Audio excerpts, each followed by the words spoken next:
everyone, welcome to my channel Sri Navy Studies.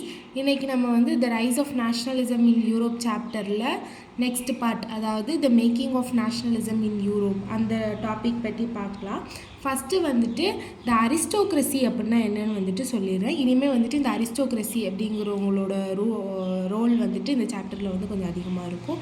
Aristocracy அப்படின்னா first என்னென்னு சொல்லிக்கிறேன். Aristocracy அப்படின்னு சொன்னோம்னா ஒரு டாமினேட்டட் பீப்புள், அதாவது எப்படி சொல்கிறதுனா நல்ல பணக்காரங்க, அவங்கக்கிட்ட தான் வந்துட்டு எல்லா வெல்த்தும் இருக்குது. அந்த மாதிரி அவங்க வந்துட்டு எப்படின்னா எல்லா மக்களையும் வந்து அவங்க தான் ரூல் பண்ணணும் அப்படின்னு நினைப்பாங்க. அதாவது சர்வாதிகாரி மாதிரி அவங்க தான் வந்துட்டு அரிஸ்டோக்ரஸி அப்படிங்கிறவங்க.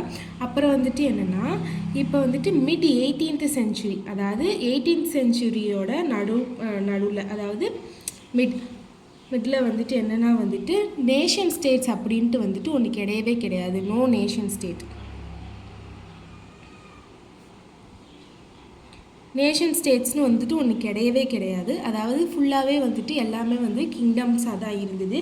இப்போ நம்மளுக்கு தெரிஞ்ச, இப்போ நம்ம வந்துட்டு சொல்கிறோம்ல ஜெர்மனி, இட்டாலி, ஸ்விட்சர்லாண்ட் அப்படின்னு நம்ம இப்போ சொல்கிற எல்லாமே வந்துட்டு அப்போ வந்து என்ன ஆச்சு, எப்படி இருந்ததுன்னா கிங்டம்ஸாக தான் இருந்தது. அதாவது ஒவ்வொரு ஒரு மொத்தமாக இது எல்லாமே வந்துட்டு டிஃப்ரெண்ட் கிளாஸ் ஆஃப் பீப்புள்ஸ் இருப்பாங்க. ஆனால் இது எல்லாத்துக்குமே வந்துட்டு சேம் பீப்புள், அதாவது எல்லாருமே வந்துட்டு டிஃப்ரெண்ட் ஐடென்டிட்டிஸ் தான் இருந்தது.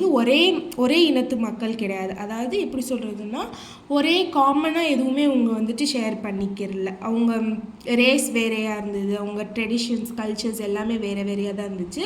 இவங்க எல்லாமே வந்துட்டு கிங்டம்ஸ், டச்சீஸ் அண்ட் கேண்டன்ஸ் இந்த மாதிரி வேறு கிங்டம்ஸாக தான் வந்துட்டு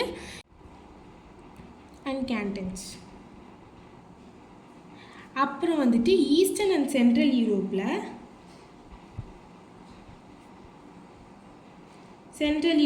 வந்துட்டு யார் டாமினேட் பண்ணதுன்னா அரிஸ்டோக்ரஸிஸ் தான் வந்துட்டு டாமினேட் பண்ணிகிட்டு இருந்தாங்க. சென்ட்ரல் யூரோப்பில் யார் இது பண்ணிகிட்டு இருந்ததுன்னா ஆட்டோக்ராட்டிக் மோனார்கிஸ், அதாவது யாருன்னா சர்வாதிகாரிகள். அவங்க தான் எல்லாமே மக்களுக்கு வந்துட்டு அவங்க வந்துட்டு எதுவுமே பண்ண மாட்டாங்க. அவங்க தான் வந்துட்டு கம்ப்ளீட் டாமினேஷன் பண்ணுவாங்க. ஓகேங்களா? அந்த மாதிரி வந்துட்டு இருக்கிறவங்க தான் வந்துட்டு ஆட்டோக்ராட்டிக் மோனார்கிஸ். ஈஸ்டர்ன் அண்ட் சென்ட்ரல் யூரோப்பில் வந்துட்டு அவங்களோட கண்ட்ரோலில் தான் வந்துட்டு இருந்துச்சு. அதாவது என்னென்னா வந்துட்டு மொத்தம் ஒரு கிங்டமாக இருந்ததுனால உங்களுக்குன்னு வந்துட்டு காமன் ஐடென்டிட்டி கிடையாது. They had no collective identity. தனியாக, அதாவது எல்லாருக்கும் ஒத்தா வந்துட்டு வந்துட்டு எந்த ஒரு ஐடென்டிட்டியும் இல்லை. அப்புறம் வந்துட்டு அவங்க எல்லாமே வந்துட்டு வேறு கல்ச்சரோடு இருந்தாங்க. They belongs to different ethnic groups. வேறு எத்தனிக் குரூப்ஸில் இருந்தாங்க. அப்புறம் வந்துட்டு வேறு லாங்குவேஜ் தான் பேசினாங்க. Different ethnic groups and different language. எல்லாருக்கும் வந்துட்டு காமனாக எதுவும் கிடையாது. ஓகேங்களா? ஃபார் எக்ஸாம்பிள் இப்போ கிங்டம் அப்படின்ட்டு எடுத்துக்கிட்டோம்னா, ஃபார் எக்ஸாம்பிள் வந்து எந்த இடத்த எடுத்துக்கலாம்னா ஹாப்ஸ்பர்க் எம்பையர் எடுத்துக்கிட்டோம்னா, ஹாப்ஸ்பர்க் எம்பையருங்கிறது வந்துட்டு என்னென்னா ஒரு கிங்டம். ஹாப்ஸ்பர்க் எம்பையர் வந்துட்டு எந்த ரீஜியன்ஸை வந்துட்டு இருந்ததுன்னா வந்துட்டு ஆஸ்ட்ரியா, ஹங்கேரி இந்த ரீஜியன்ஸ் எல்லாம் வந்துட்டு இருந்தது. ஆஸ்ட்ரியா, ஹங்கேரி வந்துட்டு இந்த ஹாப்ஸ்பர்க் எம்பையரில் ஒரு பார்ட்டாக இருந்தது. ஓகேங்களா?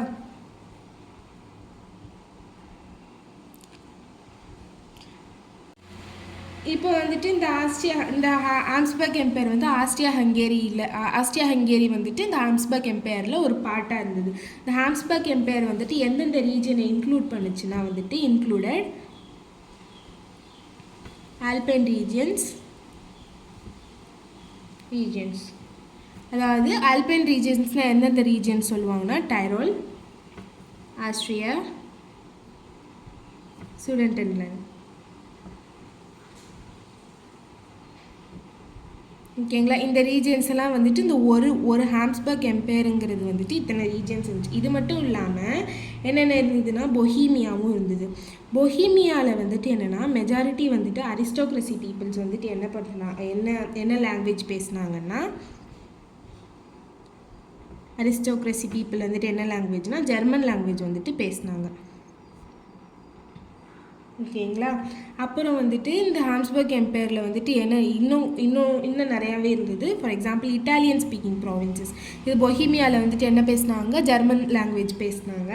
இட்டாலியன் ஸ்பீக்கிங் ப்ராவின்சஸும் இருந்துச்சு. என்னென்னா லம்பாடி, வெனீஷியா. ஓகேங்களா. அப்புறம் வந்துட்டு ஹங்கேரியில் half ஆஃப் தி பாப்புலேஷன் வந்துட்டு என்ன பேசினாங்கன்னா மக்யாருங்கிற லாங்குவேஜ் பேசினாங்க. ரிமைனிங் வந்துட்டு அவங்களோட ரீஜனல் லாங்குவேஜஸ், அதாவது வெரைட்டி ஆஃப் டயலெக்ட்ஸ் வந்துட்டு பேசினாங்க. ரீஜனல் லாங்குவேஜஸ், அதாவது வேறு லாங்குவேஜ் வந்து பேசிப்பாங்க. ஒரே காமன் லாங்குவேஜ் வந்துட்டு அப்போதைக்கு கிடையாது. ஓகேங்களா. கலீஷியாவில் வந்துட்டு என்னென்னா அரிஸ்டோக்ரஸி பீப்புள், போலிஷ் பேசினாங்க, போலிஷ் லாங்குவேஜ் பேசினாங்க. ஓகேங்களா. இதுதான் வந்துட்டு இந்த ஹாப்ஸ்பர்க் ஒரு எக்ஸாம்பிள் கொடுத்து, அதாவது ஹாப்ஸ்பர்க் எம்பையரில் மட்டுமே இத்தனை ரீஜன்ஸ் இருக்குது. இந்த ரீஜன்ஸில் ஓவராலும் ஒவ்வொரு ட்ரெடிஷன், ஒவ்வொரு லாங்குவேஜ் வந்துட்டு ஷேர் பண்ணிக்கிறாங்க அப்படின்ட்டு சொல்கிறாங்க. ஓகேங்களா. இது மட்டும் இல்லாமல் அந்த கிங்டமோட பவுண்ட்ரிஸில், அதாவது யூரோப்போட என்டையர் பவுண்ட்ரிஸ், அந்த ஹாப்ஸ்பர்க் எம்பையரோட பவுண்ட்ரிஸில் யார் இருந்தான்னா இது எல்லாமே வந்துட்டு அரிஸ்டோக்ரஸி வந்துட்டு கொஞ்சம் இருக்கிற ரீஜியன்ஸ். ஓகேங்களா. அரிஸ்டோக்ரஸி எப்படின்னு பார்த்தோம்னா ஒரு டாமினேட்டிங் பீப்புள். அவங்க வந்து அதிகமாகலாம் இருக்க மாட்டாங்க, ஸ்மால் குரூப் ஆஃப் பீப்புள்ஸ் தான். இது மட்டும் இல்லாமல் பவுண்ட்ரிஸ், அதாவது ஹாப்ஸ்பர்க் எம்பையரோட பவுண்ட்ரிஸில் வந்துட்டு மேக்ஸிமம் யார் இருந்தாங்கன்னா பெசன்ஸ் தான் வந்துட்டு இருந்தாங்க. ஓகேங்களா. பெசன்ஸ் தான் இருந்தாங்க. இது எல்லாமே கொஞ்சம் டேட்டா பேஸாக இருக்கும், கொஞ்சம் மெமரைஸ் பண்ணுறது கஷ்டம்தான். ஒரு 4-5 தடவை படித்தா மெமரைஸ் பண்ணிடலாம். இப்போ வந்துட்டு பெசன்ஸ் பவுண்ட்ரிஸில் வந்துட்டு பெசன்ஸ் தான் இருந்தாங்க. பெசன்ஸ்க்கு ஒவ்வொரு ரீஜன்லேயும் ஒவ்வொரு பேர். ஓகேங்களா. பொஹீமியன்ஸ் அண்டு ஸ்லோவெக்ஸ் எந்த ரீஜனில் இருந்தாங்கன்னா நார்த்தில் இருந்தாங்க. அதாவது இந்த ஹாப்ஸ்பர்க் எம்பையரோட நார்த் ரீஜியனில் வந்துட்டு யார் இருந்தாங்க, பொஹீமியன்ஸும் ஸ்லோவெக்ஸும் இருந்தாங்க. ஸ்லோவின்ஸ் எங்கே இருந்தாங்கன்னா கார்னியோலா அப்படிங்கிற ரீஜியனில். அடுத்தது குரோட்ஸ் சவுத்தில் இருந்தாங்க. ரோமன்ஸ் வந்துட்டு ஈஸ்டில் இன் டிரான்சில்வேனியா, ஈஸ்டில் இருந்தாங்க. அதாவது டிரான்சில்வேனியா ரீஜியனில் வந்துட்டு யார் இருந்தாங்கன்னா ரோமன்ஸ் இருந்தாங்க. இப்போ வந்துட்டு ஒரு எம்பையர், அதாவது ஒரு கிங்டம் அப்படின்ட்டு பார்த்தோம்னா அந்த பீப்புள்ஸ்க்கு வந்துட்டு காமன் ஐடென்டிட்டி கிடையாது, காமனாக எந்த ஒரு இதுவுமே கிடையாது. அவங்களுக்கு காமன் அப்படின்ட்டு வந்துட்டு அந்த ஒரு கிங்டம்க்கு பார்த்தோம்னா அவங்களோட எம்பையர் மட்டும்தான். அதாவது என்னென்னா அவங்களோட ராஜா மட்டும்தான் என்னென்னா உங்களுக்கு வந்துட்டு காமனாக இருந்தாங்க. They had no political unity. அதாவது எதுலேயுமே வந்துட்டு உங்களுக்கு வந்துட்டு யூனிட்டி கிடையாது, அதாவது எதுவுமே வந்துட்டு ஒன்றா இல்லை. ஆனால் வந்துட்டு common tie between these peoples is only the allegiance to the common emperor. அவங்களுக்குன்னு காமனாக எதுவும் கிடையாது. ஆனால் உங்களுக்குன்னு காமனாக இருக்கிற ஒரே ஒரு விஷயம் என்னென்னா உங்களோட ராஜா மட்டும்தான். ஒரு கிங்டமுக்கு ஒரு ராஜா. இத்தனை வெரைட்டி ஆஃப் பீப்புள், அது இத்தனை variety of tradition, culture, language இருக்கிற பீப்புளுக்கு வந்துட்டு ஒரு காமன் எம்பரர் தான் இருக்கார், ஒரே ஒரு எம்பரர் தான் இருக்காங்க. இதுதான் வந்துட்டு என்னென்னா வந்துட்டு சரியாக இல்லை அப்படின்ட்டு சொன்னாங்க. அவ்வளோதான். இதோட இந்த வீடியோவை நான் முடிச்சுக்கிறேன். நெக்ஸ்ட் பார்ட் வந்துட்டு நான் அடுத்த வீடியோவில் போடுறேன். இந்த வீடியோ பிடிச்சிருந்தால் லைக் பண்ணுங்கள், ஷேர் பண்ணுங்கள், சப்ஸ்கிரைப் பண்ணுங்கள். தேங்க்யூ.